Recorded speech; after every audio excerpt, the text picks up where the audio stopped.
नमस्कार बंधुरा आमी सुनंदा आपनारा देखछेन आमार चैनल हलुद गुड़ो। आज आमी आपनादेरके आमेर डाल करे देखाबो।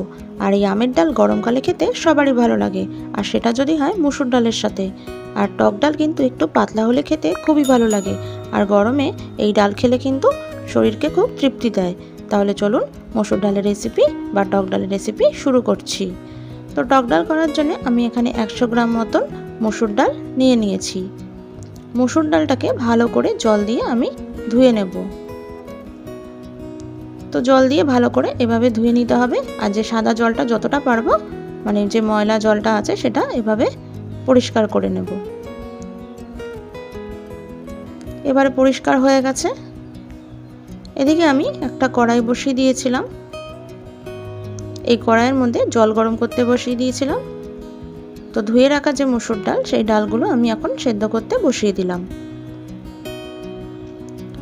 এবারে আমি ডালের মধ্যে দিয়ে দিলাম হাফ চামচ মতন লবণ আর একটু কাঁচা সরষের তেল। এবারে ভালো করে একটু নেড়ে দিলাম।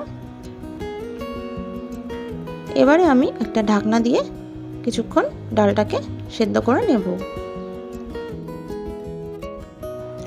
সেদ্ধ করার সময় ডালের ওপরে যে কিছুটা ফেনা দেখা যায় সাদা সাদা সেই ফেনাগুলো আমি এইভাবে তুলে নিচ্ছি।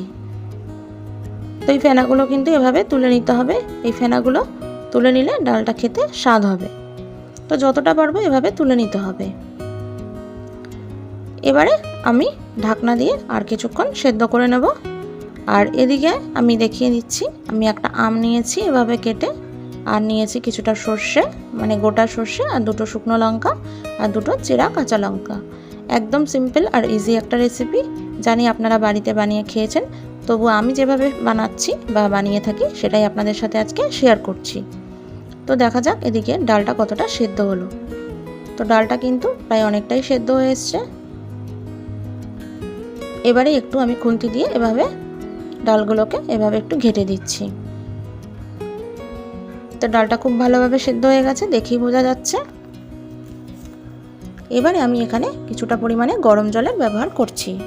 আর টক ডাল কিন্তু আগেই বলেছি পাতলা খেতে ভালো লাগে, তাই জন্য কিন্তু একটু জলের ব্যবহারটা বেশিই করছি। এখন আমি এখানে দিয়ে দিচ্ছি পরিমাণ মতন হলুদ গুঁড়ো। এবার হলুদ গুঁড়ো দিয়ে ডালটার সাথে ভালো করে নাড়াচাড়া করে নিচ্ছি। এবং ডালের কালারটা যদি দেখে মনে হয় যে আরেকটু পরিমাণে হলুদ গুঁড়ো লাগবে সেটা পরে অ্যাড করে নেওয়া যাবে। তো আমার আর এখানে হলুদ গুঁড়োর প্রয়োজন নেই। আমি যে চেরা কাঁচা লঙ্কা দুটো রেখেছিলাম চেরা কাঁচা লঙ্কা দিয়ে দিলাম আর আমগুলো দিয়ে দিলাম, আমগুলো সেদ্ধ হওয়ার জন্যে। আর একটু নেড়ে দিলাম।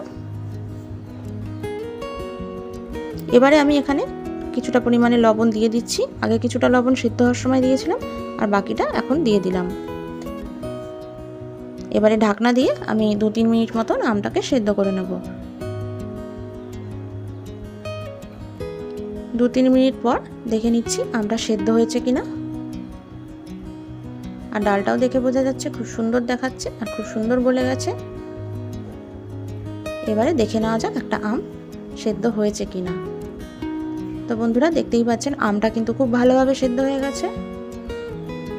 এবারে আমি একটা আলাদা কড়াই নিয়ে নিচ্ছি। এই কড়াইয়ের মধ্যে আমি ফোড়ন দিয়ে দেব। ফোড়নের জন্য সরষের তেল দিয়ে দিলাম কড়াইয়ের মধ্যে। এখন দিয়ে দিচ্ছি শুকনো লঙ্কা। শুকনো লঙ্কাটা একটু ফাটিয়ে নিয়েছিলাম। শুকনো লঙ্কা থেকে যখন গন্ধ বেরোতে শুরু করবে তখন আমি দিয়ে দেব ফোড়নের জন্য গোটা সরষে। আর গোটা সরষেটা এভাবে হাতার পেছন দিয়ে এভাবে ভেঙে দিলে কিন্তু স্বাদটা আরো ভালো হয়। এখন আমি ডালটা এর মধ্যে দিয়ে দেব।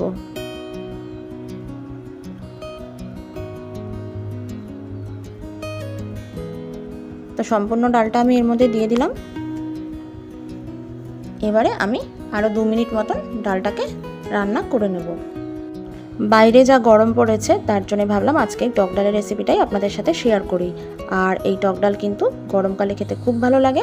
আর যা গরম পড়েছে সেই জন্য কিন্তু এই টক ডালটা অবশ্যই সবার খাওয়া দরকার।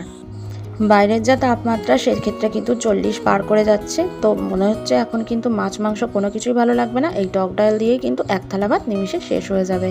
তাহলে চলুন টক ডালটা আমি এখন একটা পাত্রে নামিয়ে নিচ্ছি। আর এই টক ডালের সাথে যদি থাকে একটু আলু সেদ্ধ মাখা বা একটু ডিমের অমলেট তাহলে কিন্তু আর কথাই হবে না। তো তো যাই হোক, আমি টক ডালটা নামিয়ে নিলাম। কেমন লেগেছে আপনাদের অবশ্যই জানাবেন, আর ভালো লাগলে একটা কমেন্ট করবেন, আর সাবস্ক্রাইব করতে একদম ভুলবেন না। তাহলে পরের দিন আর একটা ভিডিও নিয়ে আপনাদের সামনে হাজির হয়ে যাব। আর এতক্ষণ ধরে থাকার জন্য আর আমার ভিডিওটা দেখার জন্য অনেক ধন্যবাদ আর ভালোবাসা। তাহলে আজকের মতন ভিডিওটা আমি এখানেই শেষ করতে চলেছি।